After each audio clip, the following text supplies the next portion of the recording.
Hola mis queridos, una vez más, una lección más. La lección de hoy es la lección 6 del tercer curso básico, la obra de Cristo. El título de hoy es Libre Albedrío. El libre albedrío y la acción de las leyes divinas. Libre albedrío humano y libre albedrío espiritual. Pero antes la invocación al Maestro. Maestro querido, permite a mi espíritu elevarse hasta tus plantas para beber en las verdaderas fuentes de la sabiduría y absorber tus fluidos poderosos de amor y fe, de purificación y fuerza espiritual y material, de poder espiritual, de paz, comprensión, salud, prosperidad y armonía para derramar sobre mis hermanos. Para los humanos, el lugar de nacimiento, el punto del planeta en donde se produce la encarnación del espíritu, establece diferencias que llegan a conformar barreras, muchas veces insalvables, debido a conceptos erróneos y a la falta de amor y conocimientos verdaderos. En el espacio no existe diferencia entre los hombres que nacieron en Oriente y los que nacieron en Occidente. No existe diferencia entre los seres nacidos en uno u otro lugar de la Tierra. La encarnación de los espíritus en diferentes lugares de su mundo y entre diferentes grupos de la humanidad responde a las leyes divinas. Los seres se encarnan en determinados lugares y grupos de acuerdo con la tarea que deben realizar. Tarea que responde a las propias necesidades del espíritu.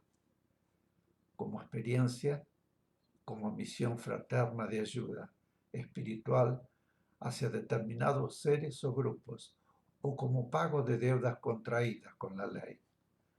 Así, un ser que en una determinada encarnación fuera enemigo de determinado grupo humano, habrá de nacer en una próxima encarnación como integrante de ese mismo grupo para aprender a amarlo. La ley del amor es la ley esencial en todo el universo, y estén encarnados o en el espacio, el amor será siempre la ley que regirá su vida y ante la cual deberán responder por sus actos, sentimientos y pensamientos.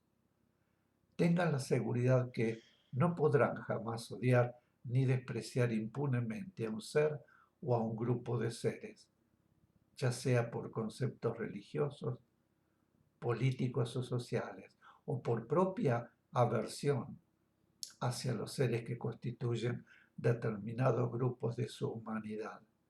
Quien como humano desprecie u odie a un determinado grupo racial, religioso, social o de cualquier índole, deberá indefectiblemente encarnar en ese grupo antes o después, hasta eliminar completamente ese odio o desprecio y transmutarlo en amor verdadero.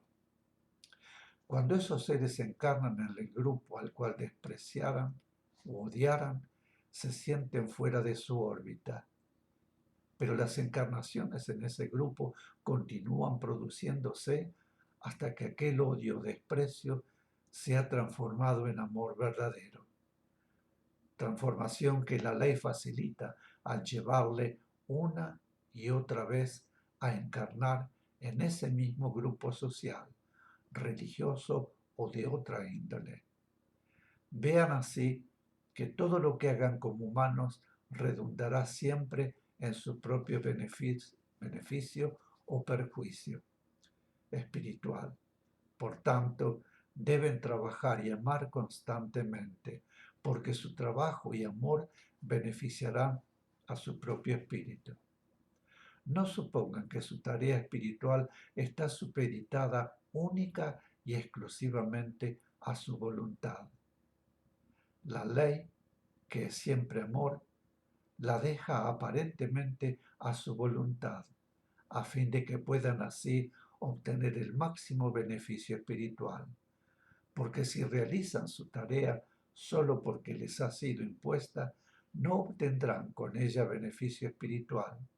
En cambio, si esa tarea que, aun cuando lo ignoren como humanos, ha sido pedida por ustedes cuando estaban en el espacio, la realizan con amor, obtendrán para su espíritu el máximo beneficio.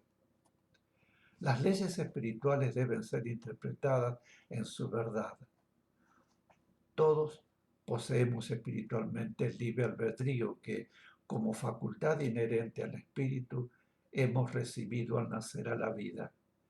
Pero no supongan que su libre albedrío humano, que expresa el libre albedrío espiritual, le faculta para realizar arbitrariamente todo aquello que la voluntad le sugiera.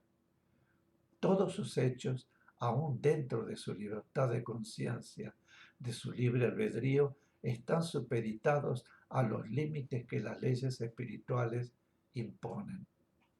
Tienen libertad para realizar el bien y para realizar el mal, pero realizarán el bien o el mal dentro de ciertos límites impuestos por las leyes divinas. Por tanto, aún deseando ustedes realizar el mal, solo podrán hacerlo hasta donde lo permite la conveniencia espiritual de aquel o aquellos a quienes deseen perjudicar, ya sea un ser, un grupo o la humanidad entera.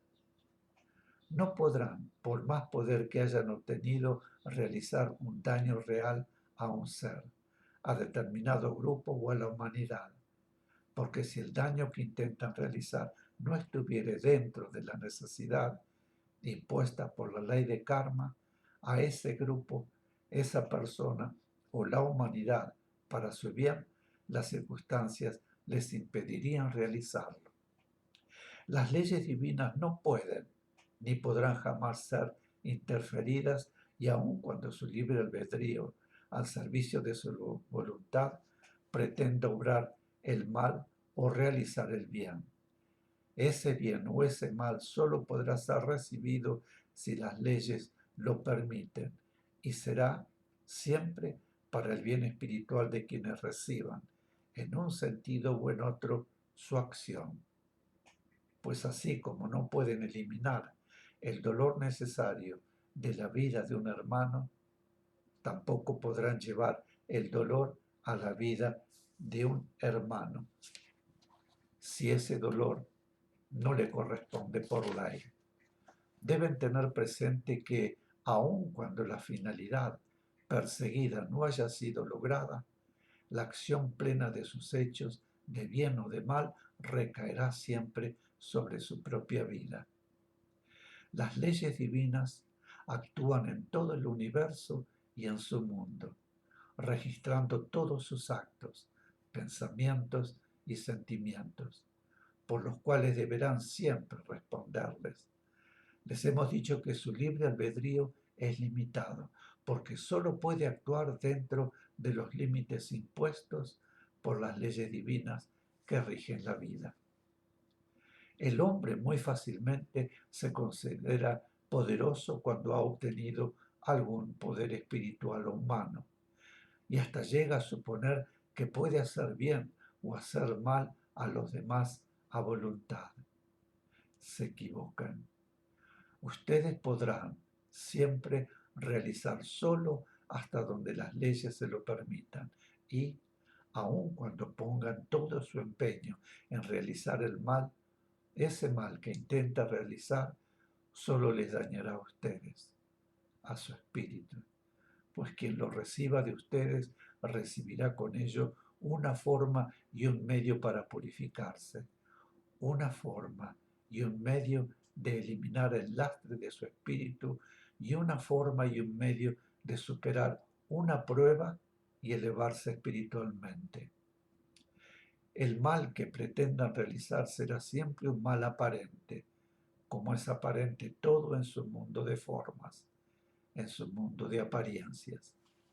Si su libertad, su libre albedrío humano, les capacita para vivir humanamente de acuerdo con su voluntad humana, no deben olvidar que el libre albedrío humano es solo un reflejo, casi siempre distorsionado, del libre albedrío espiritual que expresa la voluntad del Espíritu, y es en virtud de su libre albedrío espiritual, de su voluntad espiritual, que están en la tierra en estos momentos y que deben trabajar en la obra del Cristo. Por tanto, si la acción determinada por su voluntad humana contrariara su voluntad espiritual, expresada en el espacio antes de su encarnación, se produciría en ustedes una desarmonía interna que les perjudicaría intensamente. El libre albedrío humano no es el libre albedrío verdadero. El libre albedrío verdadero es el que utilizaron espiritualmente antes de encarnar para elegir el camino que habrían de recorrer en este periodo en que deben vivir humanamente. Si durante este periodo de encarnación cambian de idea y desisten de la acción que han venido a realizar, lógicamente que la desarmonía que ello producirá solamente a ustedes habrá de perjudicarles. Es así como se han producido en su mundo muchos de los hechos que denominan trágicos y que fueron protagonizados por figuras preponderantes de la humanidad.